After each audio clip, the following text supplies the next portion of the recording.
مومنو، اگر تم میری راہ میں لڑنے اور میری خوشنودی طلب کرنے کے لیے مکے سے نکلے ہو تو میرے اور اپنے دشمنوں کو دوست نہ بناؤ۔ تم تو ان کو دوستی کے پیغام بھیجتے ہو اور وہ دین حق سے جو تمہارے پاس آیا ہے منکر ہیں، اور اس وجہ سے کہ تم اپنے پروردگار یعنی اللہ تعالیٰ پر ایمان لائے ہو،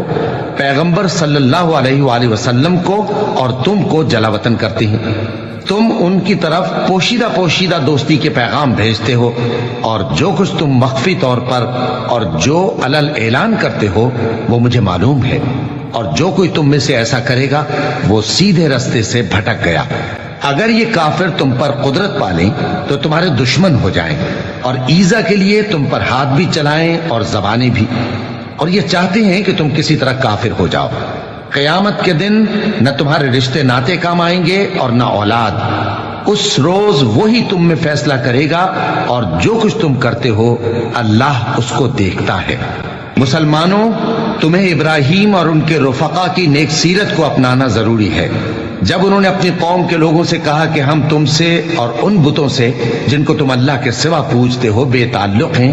ہم تمہارے معبودوں کے کبھی قائل نہیں ہو سکتے،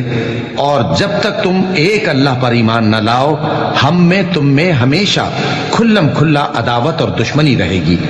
ہاں، ابراہیم نے اپنے باپ سے یہ ضرور کہا تھا کہ میں آپ کے لیے مغفرت مانگوں گا، اور میں اللہ کے سامنے آپ کے بارے میں کسی چیز کا کچھ اختیار نہیں رکھتا۔ اے ہمارے پروردگار، تجھی پر ہمارا بھروسہ ہے اور تیری ہی طرف ہم رجوع کرتے ہیں، اور تیرے ہی حضور میں ہمیں لوٹ کر آنا ہے۔ اے ہمارے پروردگار، ہم کو کافروں کے ذریعے فتنے میں نہ ڈالنا، اور اے ہمارے پروردگار ہمیں معاف فرما، بے شک تو غالب ہے، حکمت والا ہے۔ تم مسلمانوں کو یعنی جو کوئی اللہ کے سامنے جانے اور روز آخرت کے آنے کی امید رکھتا ہو اسے ان لوگوں کی نیک سیرت اپنانی چاہیے، اور جو روگردانی کرے تو اللہ بھی بے نیاز ہے، لائق حمد و ثنا ہے۔ عجب نہیں کہ اللہ تم میں اور ان لوگوں میں جن سے تم دشمنی رکھتے ہو دوستی پیدا کر دے، اور اللہ قادر ہے اور اللہ بخشنے والا ہے، مہربان ہے۔ جن لوگوں نے تم سے دین کے بارے میں جنگ نہیں کی اور نہ تم کو تمہارے گھروں سے نکالا، ان کے ساتھ بھلائی اور انصاف کا سلوک کرنے سے اللہ تم کو منع نہیں کرتا۔ اللہ تو انصاف کرنے والوں کو دوست رکھتا ہے۔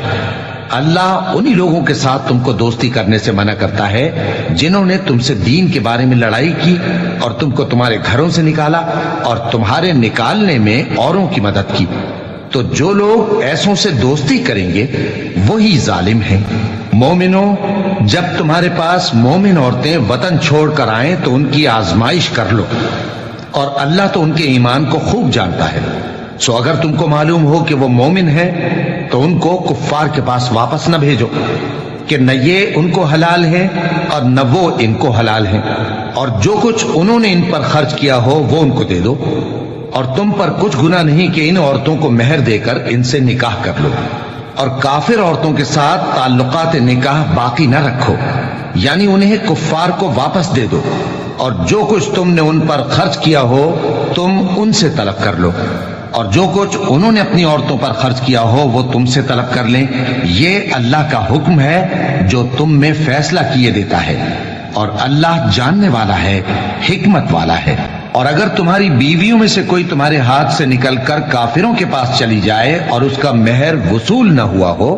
پھر تم ان سے جنگ کرو اور ان سے تم کو غنیمت ہاتھ لگے، تو جن کی بیویاں چلی گئی ہیں ان کو اس مال میں سے اتنا دے دو جتنا انہوں نے خرچ کیا تھا،